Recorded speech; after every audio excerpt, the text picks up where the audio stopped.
Hi, ഞാൻ doctor Juhi Das, Q&B health കെയറിലെ homoeopathic ഫിസിഷ്യനാണ്. നമ്മുടെ ശരീരത്തിലെ ചെറിയ കൊഴുപ്പ് കണികകളാണ് ഈ ട്രൈഗ്ലിസറൈഡ്.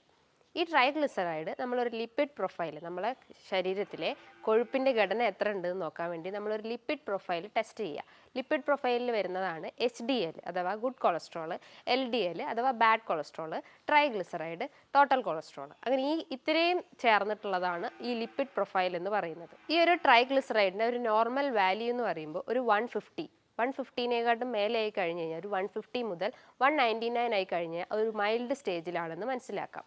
ഒരു 199 മുതൽ 499 വരെയാണെങ്കിൽ അതൊരു മോഡറേറ്റ് സ്റ്റേജ് ആണെന്ന് മനസ്സിലാക്കാം. 499 എബവ്, ഒരു 500 എബവ് ആണെങ്കിൽ നമ്മുടെ ബോഡിയിൽ അത്രയും ട്രൈഗ്ലിസറൈഡ് കൂടിയിട്ടുണ്ടെന്ന് ഈ ഒരു ടെസ്റ്റിലൂടെ മനസ്സിലാക്കാൻ പറ്റുന്നതാണ്. ഈ ഒരു ടെസ്റ്റ്, അതായത് ലിപ്പിഡ് പ്രൊഫൈൽ ടെസ്റ്റ് അഥവാ ട്രൈഗ്ലിസറൈഡിൻ്റെ ഈ ഒരു ടെസ്റ്റ് നമ്മൾ ഫുഡ് കഴിച്ച്, അതായത് ഫാസ്റ്റിംഗ് ടൈമിലാണ് ചെയ്യേണ്ടത്. ഫുഡ് കഴിച്ച് ഒരു 12 hours ശേഷമാണ് നമ്മൾ ട്രൈഗ്ലിസറൈഡ് ടെസ്റ്റ് ചെയ്യേണ്ടത്. അങ്ങനെയാണെങ്കിലുള്ള അതിനൊരു ആക്യുറേറ്റ് വാല്യൂ നമുക്ക് കിട്ടുള്ളൂ. അതായത് ഒരു 150 ആണെങ്കിൽ അതൊരു നോർമൽ വാല്യൂ ആണ്. 500 എബവ് ആണെങ്കിൽ അത്രയും ഇൻക്രീസ്ഡ് ആയി എന്ന് മനസ്സിലാക്കാം. അതേപോലെ തന്നെ നമ്മുടെ ശരീരത്തിന് എനർജി നൽകുന്നതാണ് ഈ കാർബോഹൈഡ്രേറ്റ്, അതായത് ഗ്ലൂക്കോസ്. ഈ ഗ്ലൂക്കോസ് നമ്മൾ കഴിക്കുന്ന അന്നജം അടങ്ങിയിട്ടുള്ള ഭക്ഷണങ്ങൾ ഗ്ലൂക്കോസ് ആയിട്ട് കൺവേർട്ട് ചെയ്ത് കോശങ്ങളിൽ സ്റ്റോർ ചെയ്ത് വെക്കുകയും ആവശ്യത്തിനനുസരിച്ച് നമുക്ക് എനർജി കൊടുക്കുന്നു. അതേപോലെ തന്നെ എനർജി തരുന്ന മറ്റൊന്നാണ് ഈ ട്രൈഗ്ലിസറൈഡ്. ഓരോ 4 months അല്ലെങ്കിൽ 6 months കൂടുമ്പോഴും ഒരു 40 വയസ്സുള്ള ആളുകൾ ഈ ട്രൈഗ്ലിസറൈഡ് ചെക്ക് ചെയ്തിരിക്കണം. ബിക്കോസ് ഈ ട്രൈഗ്ലിസറൈഡ് കാരണം പല ബുദ്ധിമുട്ടുകളും നമ്മുടെ ശരീരത്തിൽ ഉണ്ടാകും. പല അസുഖങ്ങളിലേക്കും ലീഡ് ചെയ്യും. Diabetes, fatty liver, stroke, paralysis, അങ്ങനെ പല അസുഖങ്ങളും ഈ ട്രൈഗ്ലിസറൈഡ് കൊണ്ട് ഉണ്ടാവുന്നതാണ്. അപ്പം ഈ ട്രൈഗ്ലിസറൈഡ് രക്തക്കുഴലിലൊക്കെ ചെന്നിട്ട് പറ്റി പിടിക്കുകയും അങ്ങനെ അതിലൂടെ ബ്ലഡ് ഫ്ലോ കറക്റ്റ് ആവാതെ വരികയും അങ്ങനെ ബ്ലോക്ക് ഉണ്ടാവുകയും അങ്ങനെ ഹാർട്ട് അറ്റാക്ക്, സ്ട്രോക്ക്, പാരാലിസിസ് ഇത്തരം അസുഖങ്ങൾ രൂപപ്പെടുകയും ചെയ്യുന്നു. മറ്റൊന്നാണ് ഈ ട്രൈഗ്ലിസറൈഡ് പോയിട്ട് പാൻക്രിയാസ് ഗ്രന്ഥിയിലൊക്കെ പോയിട്ട് പറ്റി പിടിക്കുകയും അങ്ങനെ ഇൻസുലിൻ പ്രൊഡക്ഷൻ ഇല്ലാതാവുകയും നമ്മുടെ രക്തത്തിൽ ക്രമാതീതമായിട്ട് ഗ്ലൂക്കോസിൻ്റെ അളവ് കൂടുകയും ചെയ്യുന്നു. അങ്ങനെ ഡയബറ്റീസിലേക്ക് അത് ലീഡ് ചെയ്യാനുള്ള ടെൻഡൻസി ഉണ്ട്. അതേപോലെ തന്നെ ഈ ഒരു ഫാറ്റ് മോളിക്യൂൾ അഥവാ ട്രൈഗ്ലിസറൈഡ് നമ്മളെ ലിവറിന് ചുറ്റും അടിഞ്ഞുകൂടുകയും അങ്ങനെ ഫാറ്റി ലിവർ അല്ലെങ്കിൽ ഫൈബ്രോസിസ് സ്റ്റേജിലോട്ടും സിറോസിസ് സ്റ്റേജിലോട്ടും ഇത് കടക്കാനുള്ള ഒരു ചാൻസ് ഉണ്ട്.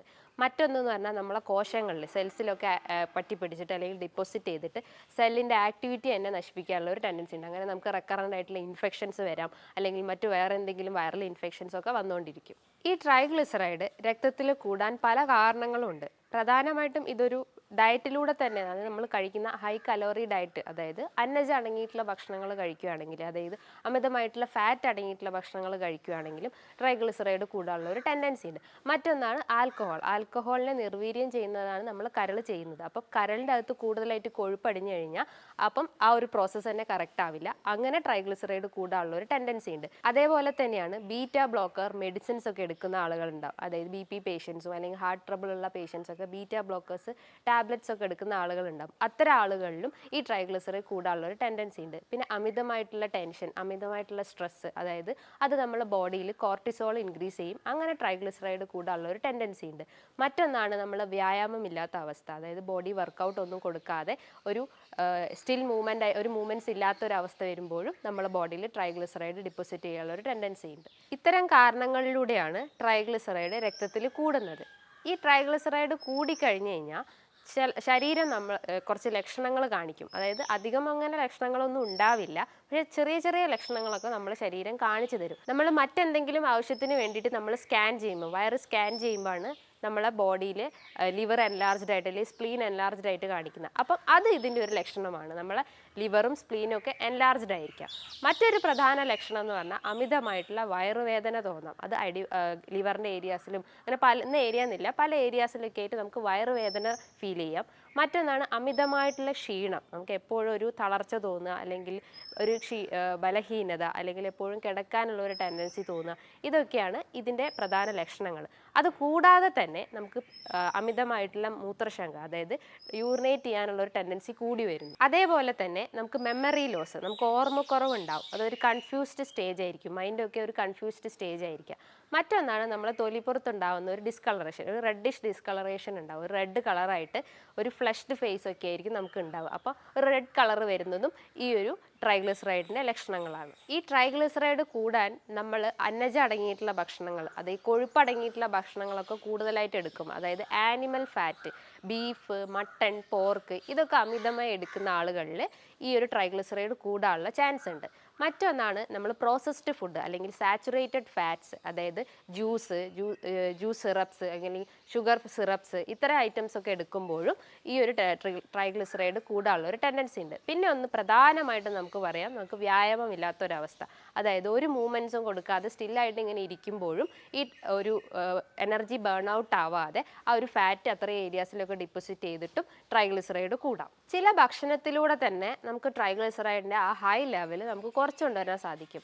നമ്മൾ പറഞ്ഞു അന്നജം അടങ്ങിയിട്ടുള്ള ഭക്ഷണങ്ങൾ അല്ലെങ്കിൽ ഫാറ്റ് അടങ്ങിയിട്ടുള്ള ഭക്ഷണങ്ങൾ അത് കഴിവതും കുറച്ച് കൊണ്ടുവരിക. കാർബോഹൈഡ്രേറ്റ് അടങ്ങിയിട്ടുള്ള വൈറ്റ് റൈസ് ആണെങ്കിൽ അത് ബ്രൗൺ റൈസിലേക്ക് ആക്കുക. അതുപോലെ ഫിഷൊക്കെ കഴിക്കുമ്പോൾ നമ്മൾ കുക്ക് ചെയ്ത് കഴിക്കുക, ഫ്രൈ ചെയ്തതിന് പകരം കുക്ക് ചെയ്ത് കഴിക്കാൻ ശ്രമിക്കുക. അതേപോലെ നമ്മൾ ഓട്സ് ഒക്കെ കഴിക്കുകയാണെങ്കിൽ അത് നന്നായി കുക്ക് ചെയ്തിട്ട് കഴിക്കാൻ ശ്രമിക്കുക. അത് രാത്രികളിൽ റൈസിന് പകരം നമുക്ക് ഓട്സ് എടുക്കാൻ പറ്റുന്നതാണ്. ഇനിയിപ്പോൾ രാത്രി നമ്മൾ ഫുഡ് കഴിക്കുകയാണെങ്കിൽ വലിച്ചു വാരി കഴിക്കാതെ ഒരു മീഡിയം, ഒരു മോഡറേറ്റ് ലെവലിൽ കഴിച്ചുകൊണ്ട് ഇരിക്കുക. ഇപ്പോൾ ഭക്ഷണം കഴിച്ചു കഴിഞ്ഞാൽ തന്നെ നമ്മൾ ഒരു നല്ല രീതിയിൽ എന്തെങ്കിലും വെള്ളമോ അല്ലെങ്കിൽ നല്ല രീതിയിലുള്ള ഫ്രൂട്ട്സ് ഒക്കെ ഇൻക്ലൂഡ് ചെയ്യുക നമ്മൾ ഭക്ഷണത്തിൽ.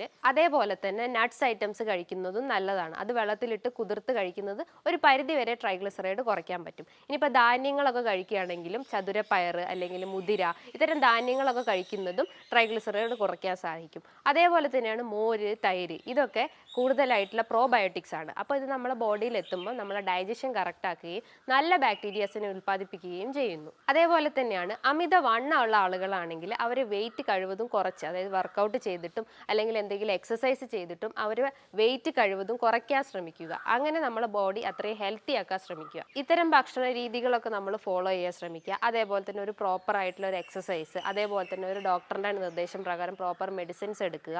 അങ്ങനെ ഇത്തരം ഇതൊക്കെ പാറ്റേൺസ് ഒക്കെ ഫോളോ ചെയ്ത് കഴിഞ്ഞാൽ നമുക്കൊരു പരിധി വരെ ഈ ട്രൈഗ്ലിസറൈഡിൻ്റെ ആ ഹൈ ലെവലിൽ നിന്ന് നമുക്ക് കുറച്ചുകൊണ്ടുവരാൻ പറ്റും. ഇനി ഇതുമായി ബന്ധപ്പെട്ട് നിങ്ങൾക്ക് എന്തെങ്കിലും സംശയങ്ങളുണ്ടെങ്കിൽ നിങ്ങൾക്ക് താഴെ കാണുന്ന നമ്പറിൽ കോൺടാക്റ്റ് ചെയ്യാവുന്നതാണ്. ഇനിയും മറ്റൊരു വീഡിയോയുമായി വീണ്ടും കാണാം. താങ്ക്